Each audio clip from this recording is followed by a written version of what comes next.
We're going to talk about how to get traffic to your website. So thank you for joining, and let's get started. So let's imagine you're setting up your own website.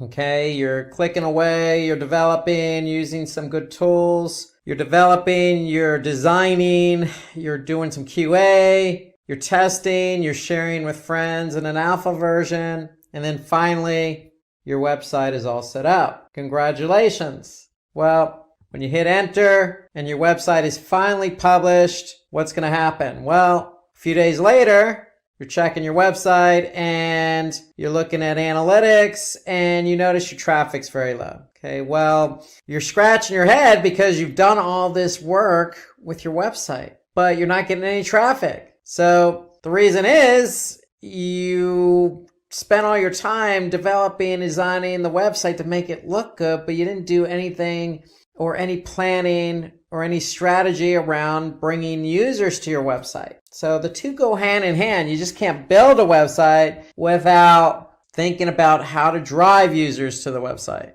And so before I tell you how to bring traffic to your website, let me tell you why this is so important. Okay, why do we want to bring users to our website? I mean, it has to be on equal ground as web development and design. Is somebody who goes to your site and then does something when they get to your site. So you have users, and when those users get to your site, they're generating page views and traffic. And you want to turn that traffic into engagement. Okay, so each page's traffic is configured independently of all their pages. So when somebody goes to your website, they look at a page, that's a page view. And certain pages on your website, you want to turn that page view into a conversion. Okay, whether that be, looking at a video or purchasing something. So think of these pages on your website as salespeople. They're trying to convert visitors who come to your website. But first, we need to get the visitors to your website. So when you get visitors to your website, again, you can generate sales, which means revenue, or you can increase brand awareness, or you can earn revenue through sponsored posts and advertisements. So if you have, for example, a lot of content on your website, you can turn that into revenue by hosting ads on your website. So when somebody clicks on that ad, you're going to earn a percentage of that click, okay, what that click is worth. So having a website means a lot of good things for you, but first you got to get the traffic there. And so what we're going to do is we're going to tell you how to drive traffic to your website. So there's lots of different ways in which you can bring traffic to your website. Well, the first is paid advertising. So paying to advertise your products, services with ads is one of the easiest ways to drive traffic to your website. So some of the options available are search ads, social media ads, or display ads. So search ads are ads that are displayed in the search engine results. So when a user types in a keyword query, you want your ad to show up based on that keyword query. Okay, so an example is digital marketing course. Somebody types in digital marketing course and Simply Learn is the first ad that shows up. How do we know it's an ad? Because you can see the word ad next to the domain. So when somebody clicks on that link, Simply Learn is going to pay Google. So that's how search advertising works. Okay, the next is social. So social media marketing involves increasing traffic or engagement or brand awareness, so lots of different strategies. But instead of doing this on search, you're doing it on a social media platform. Okay, so for example, you can advertise on any particular platform. And the way you advertise could be with an image, it could be with a video. So in this case, you could see Cobrio is doing a sponsored ad here, how to succeed with Google Ads. And then another form of advertising is display. So display means creating ads that are placed on specific websites. So with display, unlike search, you have a choice in the ad format. With search, you only have text ads. But with display, you have text ads, image ads, rich media ads, video ads. So you have lots of different options in which you can advertise on other websites. So the idea here is to get your ad in front of the right audience. When they could see your display banner, your banner ad, then it's going to be more visual, more appealing, generate some brand interest, and hopefully you can get somebody to click on that ad and over to your website. So That's paid advertising, again, through search, through social, through display, but you can also promote your site on social media. So once your content has gone live, you could take advantage of different social media platforms. I mean, it really depends on what you're trying to promote, because what you're trying to promote needs to align with the appropriate social media platform. So Facebook is best suited for industries like food and beverages and news and media, and if you're selling a product. So you fall under one of those categories, and Facebook could be the right platform for you. If you're involved in, again, beauty or food and beverage or e-commerce, then you can also leverage Instagram, which is part of Facebook's ecosystem. So if you advertise on Facebook, you can also advertise on Instagram or Instagram. So it doesn't have to be and Facebook and Instagram. It could be Facebook or Instagram. You also have LinkedIn as a platform. LinkedIn is great for B2B. So if you're trying to promote industry news or tips and best practices or job postings, then LinkedIn is the place for you. It's a B2B platform. It's great for targeting specific industries, targeting specific job levels or job descriptions. Okay, so LinkedIn is great if you're into B2B, focusing on the business side of it. So you also have YouTube. Now, YouTube is part of Google's ecosystem. YouTube is a video platform. Okay, so it's great if you're trying to promote gaming or entertainment, or if you're a vlogger. Okay, so YouTube's a great way to promote your site by getting your product out there in the form of a video. Okay, then you have Twitter. Twitter, to me, encompasses a lot of different industries: beauty and fitness, news and media, entertainment. Okay, you have limited number of characters, but a lot of people are active on Twitter. And it's a great way to generate some awareness and get some clicks over to your website. So these are just some of the most popular social media platforms. Of course, there are plenty more out there. The third way in which you can drive traffic to your site is guest blogging. So most of you already know what blogging is all about. Well, if you're blogging for your own site, you can jump on somebody else's site and blog on their behalf. So having the opportunity to guest post on another website can be very helpful, because one, that other blog could have lots of traffic and have a well-known brand. So if you're blogging on another blog, it's going to build your brand awareness and potentially increase traffic to your blog or website. So it exposes to you to targeted traffic. So if you're going to guest blog on a site that's very relevant to your business or industry. That way you're targeting the right audience. Okay, you can expand your personal network. So getting yourself out there, getting your brand out there in front of a different audience. And then obviously for SERPs, because it generates a backlink. So SERPs, search engine ranking pages, means that, hey, if you want to rank organically, you're going to have to generate some backlinks. So guest blogging is a way to generate some backlinks to your site. And in effect, that's going to help you get your pages ranked higher, because Google is going to recognize the relationship from one blog to your blog and build up your relevancy. So some other benefits here to guest blogging is you can grow your social media following, because you can then promote that on social media that you're guest blogging.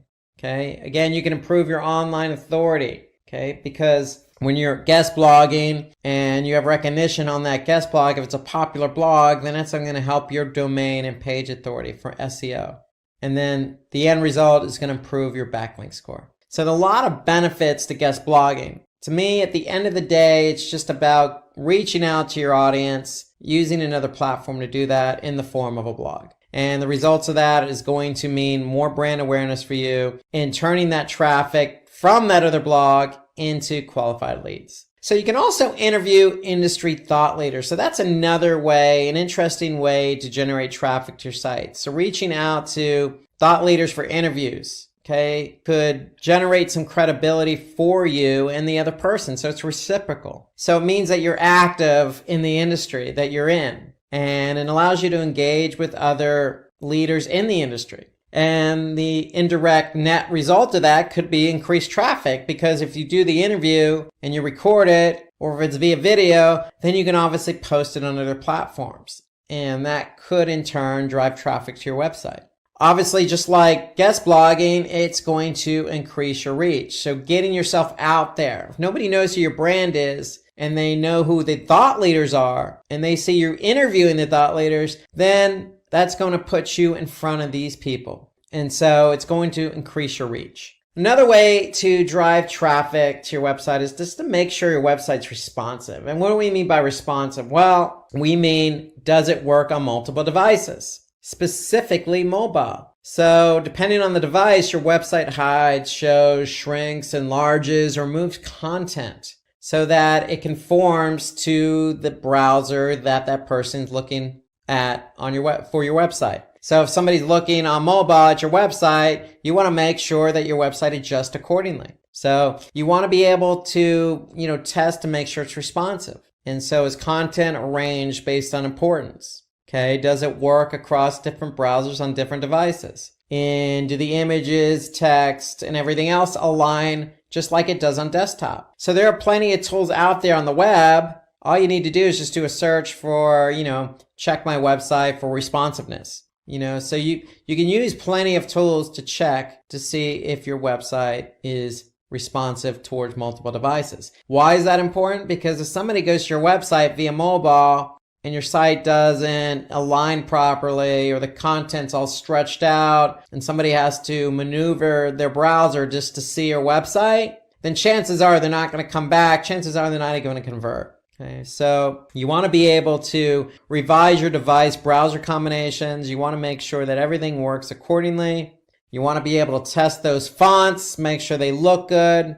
And then you also want to make sure that people can navigate. So if they're on mobile, are they going to navigate just as easy as they can on desktop? And if you have any pop-ups, you want to probably make sure they're removed. So that way when somebody's looking at your website, they're not getting interfered with on mobile. And then of course you want to make sure that these pages load. Okay, so they load just as quick on desktop as they should on mobile and vice versa. So they should not take a long time to load. So moving on from responsiveness on mobile to building a brand community. So brand community refers to a group of people who identify your brand and use your brand as a platform to exchange ideas and contribute content.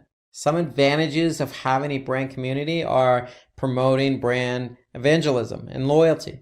It can be a source of feedback, loyalty, and ideas. So build a community, build a brand community who, identify with you. Okay, so continue to, treat these people as loyal customers. Okay, maybe give them a promotion to use specifically just for them that they can use on your website, or talk directly to them because you know that they're followers, they're repeat customers, they purchase from you multiple times. So talk to them differently as well. You know who these people are. And that's what building a brand's all about. It's about identifying your brand with other people, okay? And identify people who identify with your brand and messaging and talking to them as if they're part of your own community, your own family. So you can use user-generated content that provides future marketing strategies. So the feedback you get from your own community could be in turn used to promote or used in future marketing strategies, i.e. advertising, i.e. post on social. Okay, it can also provide PR opportunities. So it's a chance for you to, put out press releases based on the community that you built. So any brand, regardless of who it is, should be able to identify with their audience, their target audience, and that target audience eventually going to become part of a community. These are a group of people who identify with you, what you're trying to sell, what your cause is, what your mission statement is, what your service is. They identify with you. So leverage them and reciprocate. Identify them, talk to them separately, give them what they deserve, the respect and loyalty that they deserve as well, because they're communicating and they're following you as a brand. So the next thing you could do to drive traffic is be active in the comment section. So engage in relevant and thought-provoking conversations on other blogs and sites. It doesn't necessarily have to be another blog per se. It could be other sites like Reddit or Quora or Medium. Sites that have a lot of content that are broken out by industry. that allow you to engage in conversation, that allow you to either upvote or share or respond. Okay, so be active, because when you're active, people are going to see that, hey, you're a leader in the industry. You know what you're talking about. You have some brand equity. You have some thought and some knowledge on the specific topic and subject. So it just puts you in a better light when you can respond and be active on these different platforms. Okay, let's turn our attention to search engine optimization, also known as SEO or organic search. So in order to drive traffic to your site, you're going to have to implement an SEO strategy. Why do you want to implement an SEO strategy? Because it can help you improve your overall searchability and visibility on search engines. And obviously that comes with advantages. One of those advantages is obviously more traffic to the site. Search is still king in terms of volumes of people using search on a daily basis. So you have a great opportunity to be found. It also builds trust and credibility, because still a majority of the people who do a search click on an organic search listing. And so if you're found organically and you're ranked number 1, then chances are somebody's going to click on your listing. And it provides increased engagement and traffic. And so what that means is more traffic, more engagement. And engagement is something you define. It could be, again, a download of a document, or the clicking on the play button of a video, or submitting a form, or signing up for a newsletter, or calling. These are all forms of engagement. So the amount of traffic you drive from organic search to your website is only going to improve engagement. Okay, so you can also provide an improved user experience. And what do we mean by that? Well, if you're getting lots of traffic from organic search, you have a really good opportunity to do A/B testing. And when you do A/B testing, you can improve user experience, meaning you're showing one variation against the other from people coming from organic search. And so this is helpful in that, you know, if you're running an A/B test, the variation has a chance to improve or outperform the original. And if it outperforms the original, you're improving user experience. And then it helps target quality traffic. So SEO, to me, or all search,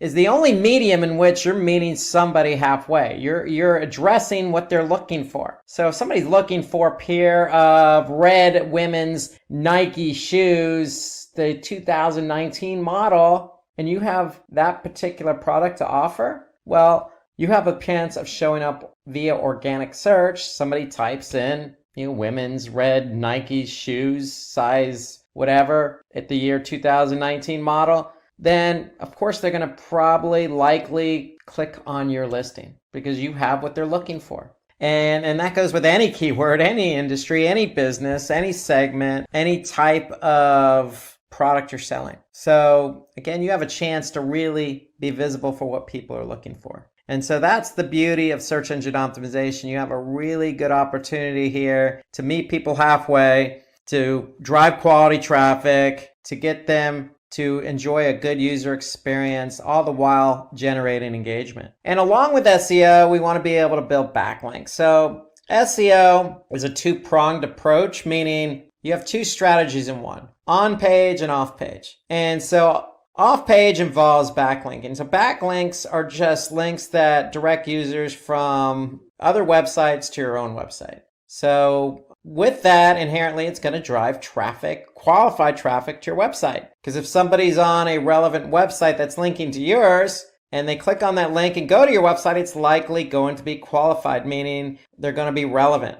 And so backlinking, because it's an off-page strategy. Why is it an off-page SEO strategy? Because if Google crawls that other site that has a link to you, then that's going to give you credit, because Google will say, hey, this site's getting some links from some relevant sites. We must think they're relevant, and therefore we're going to trust this site. So by Google trusting your site, it's going to improve your organic ranking.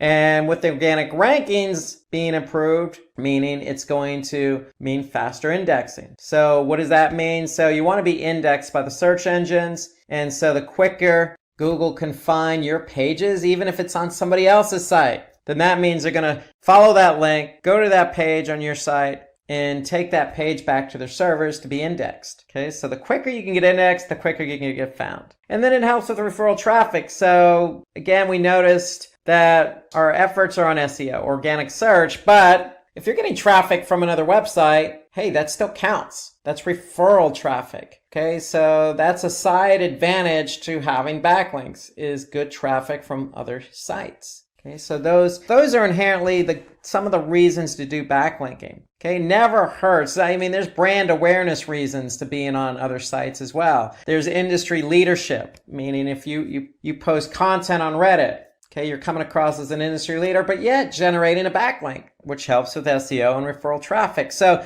there's a lot of benefits to building backlinks. And the opposite of backlinks are internal links. So you want to do internal linking, and that just means connecting one page on your site to another. And why is that beneficial? Because it can help direct visitors to other pages they wouldn't normally otherwise find via your navigation. So if you're active on a blog, don't be afraid to include multiple internal links. You want to move people through your site. You want the flow of traffic to go from one page to another to another. And so when you do internal linking, just like with backlinks, it's going to improve the indexing of your website. Google's going to follow those links and index those pages. And Google does give credits from an SEO perspective, from an internal linking perspective. So if one page is linked to another and that page has really good relevance in the eyes of Google, then the other page is probably going to benefit from that. The other reason you want to do internal linking, again, you want to move people from your one page of your site to the other. And when you do that, it's going to reduce bounce rates. So bounce rate is simply the rate at which people land on a page and then leave.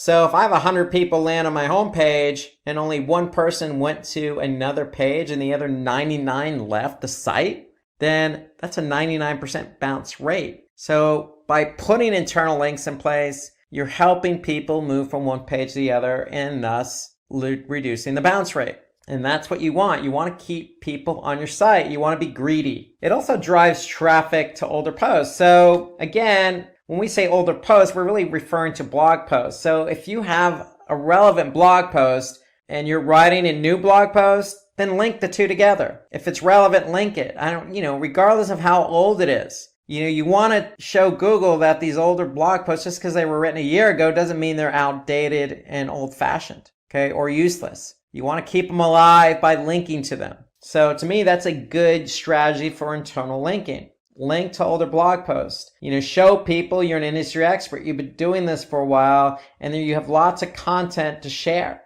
Okay, so the longer you can keep somebody on your website, the more likely it is they're going to engage and convert. And some other inherent benefits: improves page rank. So what we mean by page rank is simply just a rank that Google gives pages. So the more internal linking you have, the better off you are. And then it helps spread link juice across websites. And what we mean by link juice, again, just like backlinking, it builds relevancy. So just keep all these inherent benefits in mind to internal linking. The end result is keeping the flow of traffic on your site, and all these other benefits will fall into place. Okay, so another way in which you can really hone in on traffic to your website is long tail keywords. And long tail keywords to me are more than just one or two keyword phrases. Okay, so they're usually 3 or longer keywords in a phrase. Okay, so long tail keywords really nowadays account for most web searches. People really take the time to even post questions as a search query. It's unlikely somebody's going to go into search and just type in the word shoes. They might type in red shoes, but that's unlikely. What they're probably going to type in is, red Nike running shoes 2019 or some variation of that. Okay, that's a long tail keyword. And some of the advantages of using long tail keywords to be found for are less competition. So if you're using broad keywords like red shoes, then who doesn't want to be found for red shoes? Well, you don't want to be found for red shoes because it's too broad. You don't know what type of shoes somebody's looking for. You just know they're looking for red shoes. It could be running shoes. It could be work shoes. It could be, boots. It could be slippers. Okay. It's too broad. So long tail keywords help narrow it in. And the more narrow and focused a keyword is, the less competition it's going to have. And when something's not competitive in the form of a keyword, then that means your chances of ranking for that keyword are going to be greater, and the chances of you ranking faster are going to be greater. And then, of course, if somebody's looking for exactly what you have to offer, then you have a higher chance to convert that person. So if you have exactly those 2019 red Nike women's running shoes, and somebody does a search for that, and that's a long tail keyword, and they click on your organic listing, if you have the right price, then they're probably going to convert. So you have a really good chance of converting somebody using long tail keywords. So my point here is if you're looking for keywords to use, focus on longer tail. Don't focus on one or two keyword phrases. What it also does is it brings targeted traffic. So even if somebody doesn't convert, hey, they could be back because it's exactly what they're looking for. And if you're focusing on longer tail keywords, like I just mentioned, stay away from the shorter ones. It's just easier to optimize your page for SEO. So remember, SEO is a two-pronged approach, on page and off page. We talked about off page with internal linking and backlinks. On page is all about making sure those keywords you choose are integrated in with the page you want to be found for. And so if you're using a long tail keyword, it's just easier to work that keyword in. So it enables easier on-page optimization.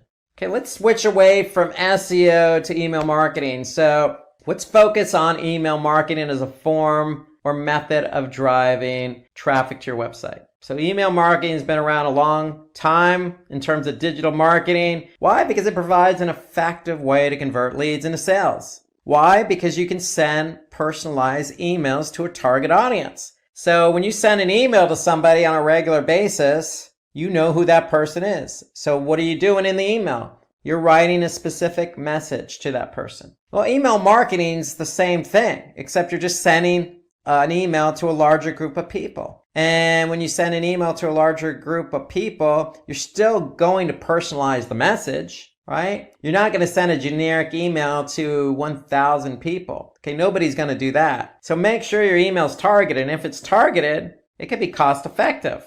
Why? Because sending large amounts of emails, or let's just say an email to a large amount of people or a large group of people, is going to be cost effective. It's not cost per click, it's not cost per open. Okay, so email usually, depending on the email provider you're using, really is a flat fee. So it just really depends on how many emails you're sending or how many people you're sending the email to as well. So, but email generally tends to be more cost effective than other forms of marketing. So look at the email content provider you're using and just get a sense of what they charge. But if you look at it and do a comparison, email generally is cheaper than, say, doing pay-per-click, because with pay-per-click, you're paying for each click. Okay, so that could be expensive depending on the keywords. So email marketing is also time saving, okay, meaning it's a one-time thing and done. So once you send the email, it's just a matter of, watching and looking at the metrics and learning what's going on so you don't make the same mistakes again. But it is time conducive, meaning you send out one email and that's it. With pay-per-click, you're constantly measuring and managing the campaigns. And it provides real-time marketing. So when you do send the email, more than likely a majority of the people on day one or the day you send the email are going to be able to view it, open it,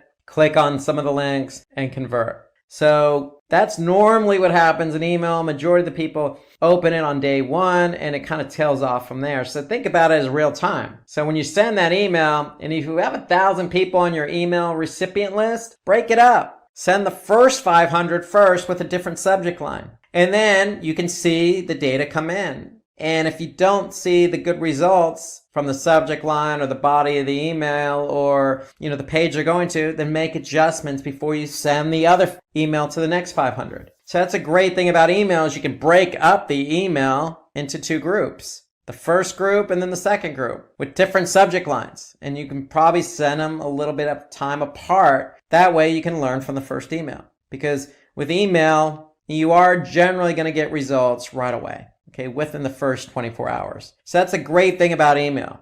Okay, so the other thing about email, it's less intrusive. So normally people who are going to get the email are the ones who sign up for the email. So they're almost expecting your email. So when they get your email, Again, as long as you're not sending an email on a daily basis, normally most companies send it monthly or bi-weekly, it's not going to be as intrusive. Okay, and then it also helps build credibility, increase visibility and brand awareness, meaning you're going to build your brand in that email. You're going to put content in that email that's going to show off your credibility. Meaning you could put some testimonials in the email, you could put some good affiliations, you can put a good article to an industry article you just wrote. So email is going to inherently continue to build brand awareness for you.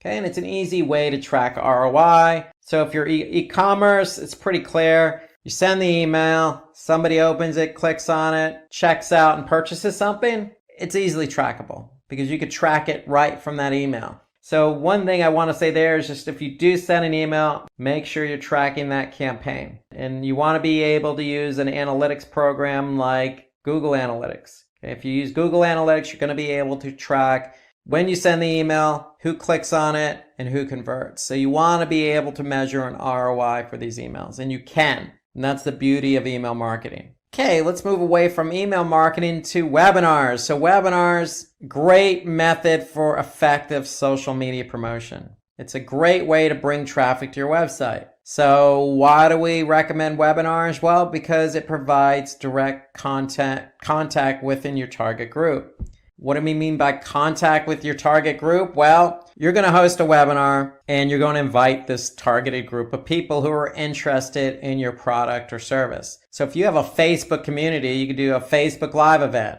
or you could do a YouTube, or you can even set up a webinar on another platform but promote it on social media. And if you're promoting something on social media, you're probably promoting it to people who are already following you or like you. And so that's what we mean by direct contact with your target group. So you're going to be able to create a webinar and talk directly to that group. And that's going to help build brand awareness and credibility. And the great thing about webinars is you don't need some fancy software. I mean, I'm talking to you on a webinar right now. And so webinars are free. All you need is a video camera and a recorder. That's all. And that's all built in with software. So there's plenty of software out there that allows you just to do a webinar really quick and easy. There's lots of opportunities in software. So, and a lot of them are very cost effective. So if you want to create a webinar, you can do that by spending very little money. And webinars, again,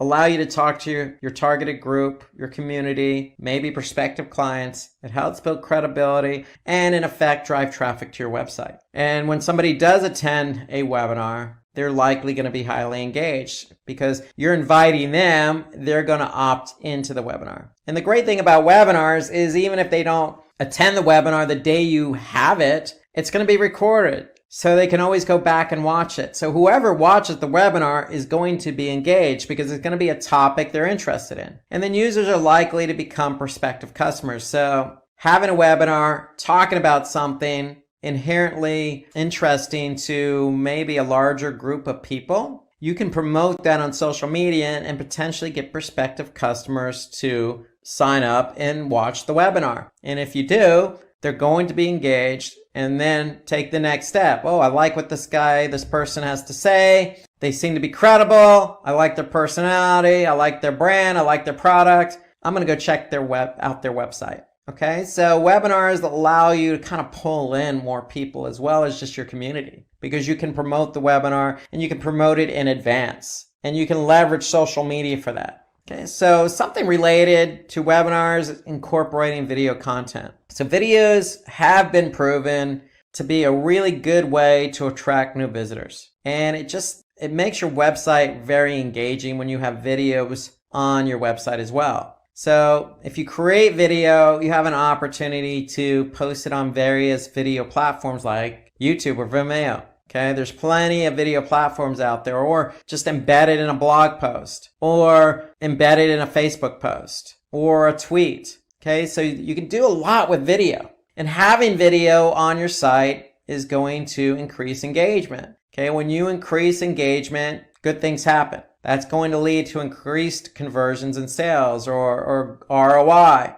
Or just like we mentioned, the webinar can help build trust with your audience. So even that webinar you could post on your website. So you want people to engage by watching this video. If they watch the video, they're going to gain trust in you because you're talking directly to that person, that user, that audience, that visitor to your website. And when you can build trust, it's going to increase engagement. And that's the beauty of video. Unlike text or imagery, videos really do engage with the audience. And so the more video you can do, the better off you are, because again, you can leverage social to draw attention to your brand and product and service. And then you can have that video on your website to increase engagement, which in turn increases conversions and sales and improves ROI. So always think video. There's plenty of video software out there that you can leverage. And the great thing about video too is, hey, most people are using mobile phones these days, smartphones. And so video works just as well on mobile as it does on desktop. So keep that in mind. Video is going to be engaging regardless of what device somebody uses. And then of course, if they're watching the video on Facebook or YouTube, then chances are they're going to share that particular video, which is going to bode well for your brand and traffic. Okay, so video, if somebody likes a video, it's very easy to share video, especially from a mobile phone. So YouTube just makes it so easy to share or like or subscribe to a channel. It becomes that much easier. Things can go viral, and chances of them going viral with video are going to be greater. Okay, so other ways to drive traffic to your website is submit your content to content aggregators. So what's a content aggregator? Well, a content aggregator is like Reddit that provides a great platform for you to post your content. So that's what a content aggregator is, really a site like Reddit or Medium or Quora, where you could post content to a large number of people. Okay, so with Reddit, people are either going to upvote it or downvote it. So the more upvotes you get, or thumbs up or likes, or people who encourage that content, the more of a chance it has to be found. And so first thing out of the gate, if you do provide content to a content aggregator like Reddit, make sure it's good quality content that's interesting. And that should be the case across the board, whether it's a social post or blog post. Make sure the content's unique, professional, and interesting. And then if you do, say, put something on Medium, or you do put something on Quora, and it is professional and interesting and thought-provoking, then people are going to react to it. And then that, again, could lead to traffic. But even if it doesn't lead to traffic, it helps build brand awareness. So if you have content, just like videos, leverage it. Put the content out there. Okay? And when you put content out there, it's only going to, especially if it's good content, it's going to put you in a good light. So don't be afraid to share your content on the likes of Reddit or Medium or Quora or some of these other content aggregator websites, because good things are only going to happen. And again, referral traffic, SEO, brand awareness, conversions. So all these are inherent benefits of just sharing your content. Okay, and then finally, we want to learn from analytics. Okay, so what do I mean learning from analytics? So there are plenty of analytics platforms out there. One of the most popular is Google Analytics. So you want to make sure you're tracking traffic on your site with Google Analytics. So all you have to do is just go to Google Analytics via search, sign up, add the analytics code to your website, and voila, they're doing all the heavy lifting. They're going to track traffic coming to your website. And not only are they going to track traffic, but they're going to tell you how that traffic engaged. And so the benefits of it, Google Analytics, is, hey, you could figure out where users are coming from. Are they coming from that email campaign that I sent out to 1,000 people? Are they coming from YouTube based on that video I posted? Or are they coming from Reddit based on the content I just posted there? Or are they coming from organic search?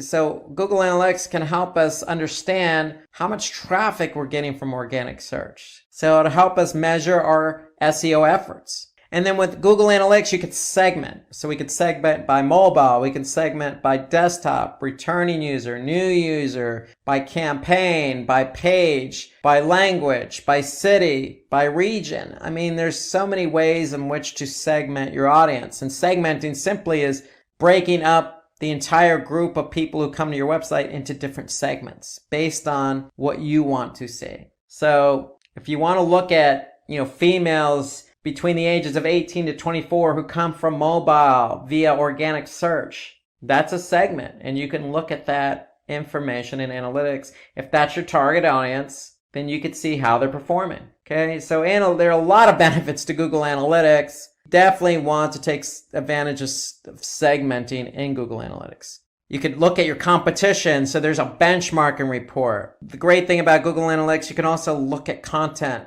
and how your content's performing once somebody lands on your website.